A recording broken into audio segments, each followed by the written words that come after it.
Good morning to everyone from the U.S. Department of State's Africa Regional Media Hub. I would like to welcome our participants dialing in from across the continent and thank all of you for joining this discussion. Today, we are very pleased to be joined by the Commander, U.S. Army Southern European Task Force Africa, U.S. Army Major General Todd R. Wasmund, and by Bureau of African Affairs Deputy Assistant Secretary of State, Robert Scott. Major General Wasmund and Deputy Assistant Secretary Scott will discuss the 2023 African Land Forces Summit, which is themed Addressing Security Challenges Through Civil Military Partnerships, and how U.S. Africa partnerships are increasing security and stability on the continent. Our speakers join us from Abidjan, Cote d'Ivoire, where the summit is being held. We will begin today's call with opening remarks from Major General Wasmund, and then we will turn to your questions. We will try to get to as many of them as we can during the briefing. At any time, if you would like to ask a question live, please indicate that by clicking on the raise hand button and then typing your name, media outlet, and location into the questions and answers tab. Please be aware that from our side, we only see your Zoom lines. If we cannot tell who you are, we will be much less likely to call us. As a reminder, today's call is on the record. And with that, I will turn it over to the Commander, U.S. Army Southern European Task Force Africa, U.S. Army Major General Todd R. Wasmund for his opening remarks. Johan, thank you. And thank you all for taking time from your busy schedules to talk to us today about the African Land Forces Summit. I would be remiss if I didn't start by thanking our colleagues from the Department of State who have been critical to not just helping us put on an event like ALF's here in Abidjan with our Ivorian co-hosts, but are fundamental to our military engagements across Africa. Everything that we do in SETAF Africa is truly in support of our diplomatic efforts. That's why I'm also thrilled to be joined here today by Ambassador Scott. And thank you to the Regional Media Hub for facilitating this discussion. This is the 11th iteration of the African Land Forces Summit. Our team at the U.S. Army Southern European Task Force Africa, or SETAF Africa, plans the event on behalf of General Williams, the Commander of U.S. Army Europe and Africa, and on behalf of General McConville, the U.S. Army Chief of Staff. We rotate the host nation each year to provide an opportunity for land force commanders to showcase their capabilities and their culture. It's the first time we've held it back on the African continent since 2020, when we held it in Ethiopia. ALFS went virtual due to the pandemic in 2021, and last year the U.S. hosted the event at Fort Moore, just recently renamed. It was known as Fort Benning in Columbus, Georgia. Last night we announced that the Zambia Defense Forces will host next year's summit. Lieutenant General Alabuzwe has brought his planning team here to observe this year's event, and we're excited to work together over the course of the coming year to make ALFS 2024 another fantastic event. Our Ivorian hosts have set a very high standard hosting this year's summit. I want to thank Major General Dem and his staff for their warm welcome and their hard work in making this year's ALFS a huge success. It's no small task, and this year's ALFS involved over 300 participants from land forces of 46 countries, 39 African partners, 5 European partners, the United States, and Brazil. The U.S. Army's approach in Africa is partner-led and U.S.-enabled. That means, above all, we listen to our partners, what challenges they face, and what solutions that we are working toward together. An event like African Land Forces Summit embodies that approach. We were fortunate to have a diverse group of military, civil, and academic leaders guide our discussions this week as we considered the theme, Addressing Security Challenges Through Civil-Military Partnerships. Plenary sessions included peacekeeping operations, drivers of instability, violent extremism, and several other topics under the umbrella of the importance of civil-military relationships.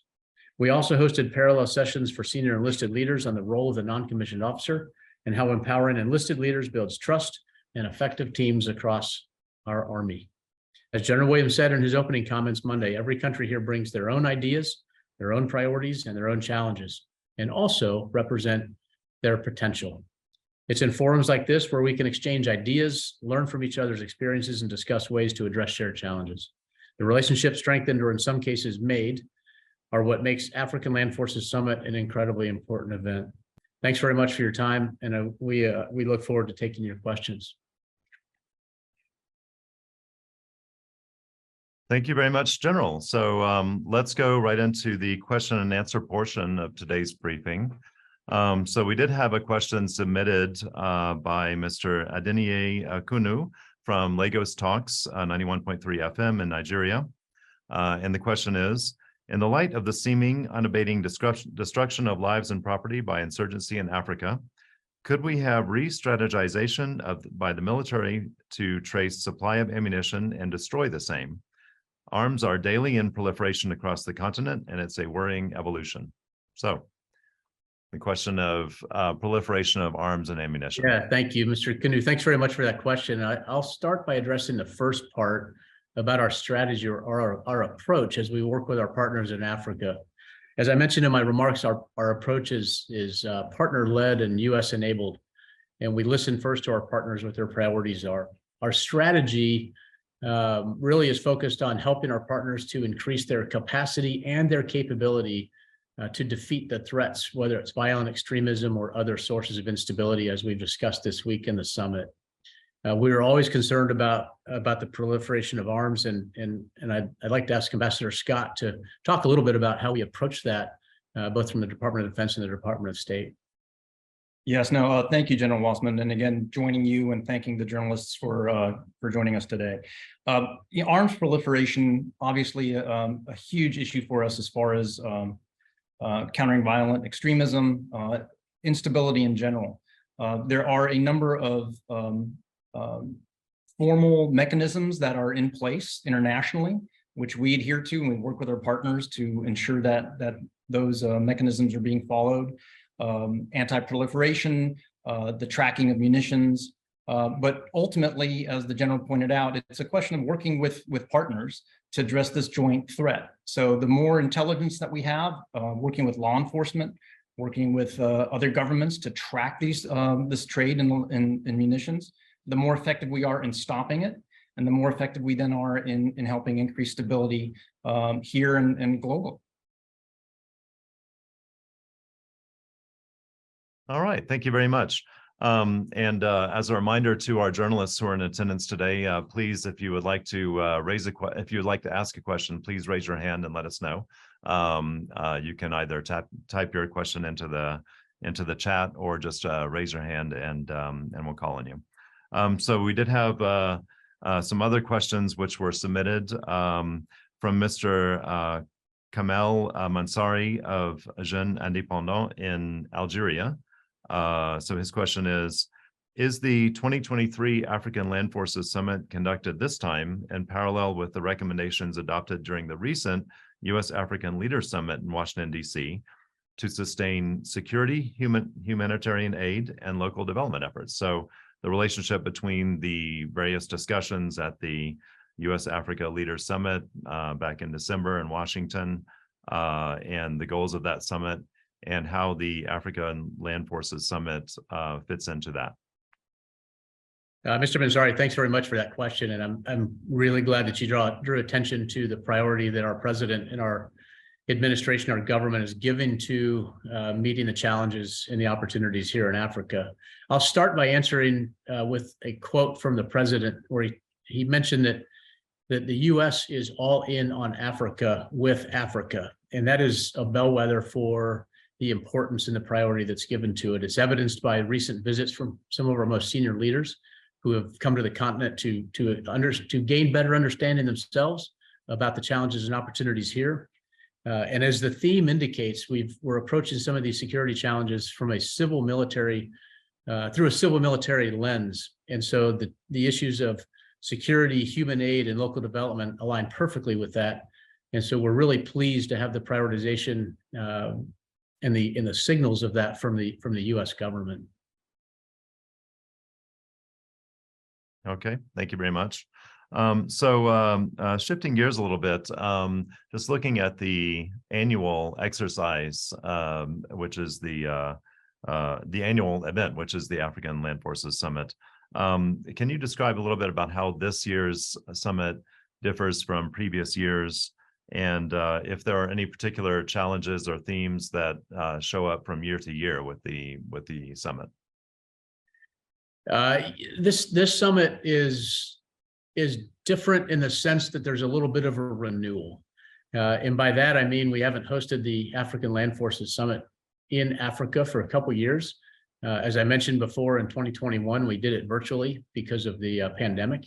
And last year, we hosted it in the U.S., bringing our African partners to our premier infantry training site, infantry and armor training site at Fort Moore.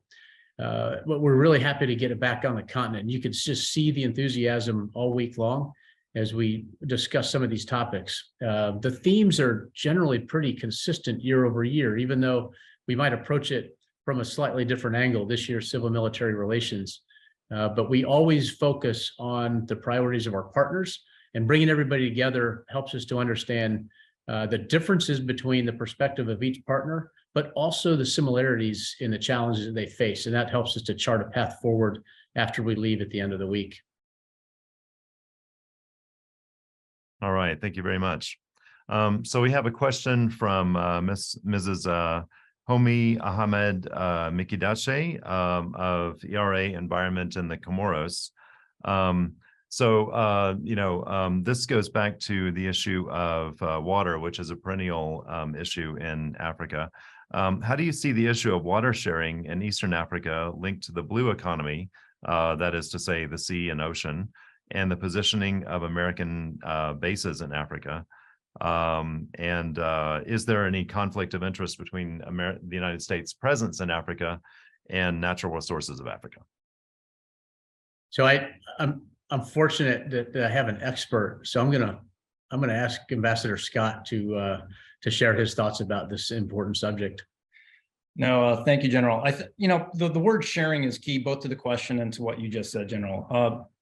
At the heart of the question is what are we doing in a world of decreased resources, of a need to share those resources and to negotiate our way into an agreement on how to do that. And that's difficult to do. I'll just share that in the United States right now, as people may know, we've experienced a drought, which is just broken, but an ongoing drought in the west of the country. There are a number of states in the west of the United States which have had to negotiate and are currently in the process of negotiating water sharing agreements on the Colorado River. So the United States is not exempted from this set of issues. It's a difficult one to negotiate through. We are committed and have been committed to assisting our partners, anybody who's facing these kind of challenges, to address the issues of resource sharing, of how to better utilize resources, of how to address climate change, of how to come up with some of the answers are drip irrigation. How do you use your water more wisely? How do you share it? So we all share these challenges. The United States is committed to working in partnership with countries in Africa and around the globe to address these common challenges, specifically on resource sharing, which are difficult ones. Thank you. All right, thank you very much. How do you determine the sort of membership and participation of various countries in events like the African Land Forces Summit, and how do we determine where the summit will take place each year? So I'll start by sharing a little bit about how we choose the location each year, and we do that in partnership with the countries here. We try to rotate it regionally, and we align it with the priorities of U.S. AFRICOM, and their priorities are informed by the national security strategy. So we align our priorities with theirs. And then we talk with our partners who have capacity and are interested in showcasing their culture in their communities. And so it's a great opportunity for our co-host. But it's also an opportunity for us to focus on some of the regional priorities around the country. We like to include as many of our African partners as we can, and we work closely with the State Department to determine and verify that we are in accordance with policy when we send out invitations to participate in the conferences. All right, thank you very much. I think that's the end of the submitted questions that we have. Wanted to ask our speakers if you have any final remarks before we conclude the session today. Ambassador? I just wanted to thank Johan, you and the team at the Hub for arranging this. Again, thank you to the General for inviting me and the State Department to this important conference. Again, I think it underlines your opening remarks about the jointness, about the common approach that we have, looking at civil military relations and how diplomacy, defense, and development come together in the United States as we engage with our African partners to ensure that security generally for all of us is increased. And that's at the basis of this event here is how do we go about this working together to try to ensure that goal. Ambassador, thanks. I want to share Ambassador Scott's thank you first to you, Johan, for hosting this and providing this opportunity for us to share a little bit about the African Land Forces Summit. This summit, like all of them, is all about partnership, both within the U.S. government and with our partners here in Africa. And without the strength of those partnerships, we would not have as much optimism as we do about the future in Africa with our partners. And so we're excited to share the story and look forward to the next time we have an opportunity to do that. But thanks very much. Well, thank you to both of our speakers today, and thank you for to the journalists who joined. And we did have a lot of interest in our topic. Those journalists who reached out to us, and some of them who were not able to join us today. We will be sending a recording and transcript of this conversation. And I want to let everybody know and remind everyone on the call, please stay in touch with us. You can find us on Twitter at Africa Media Hub, on Facebook at U.S. Africa Media Hub. And of course, we hope you'll always stay in contact with us at AF Media Hub at state.gov. That's our email. So thanks once again for your participation. That does conclude our call. So have a good day and be well, everyone.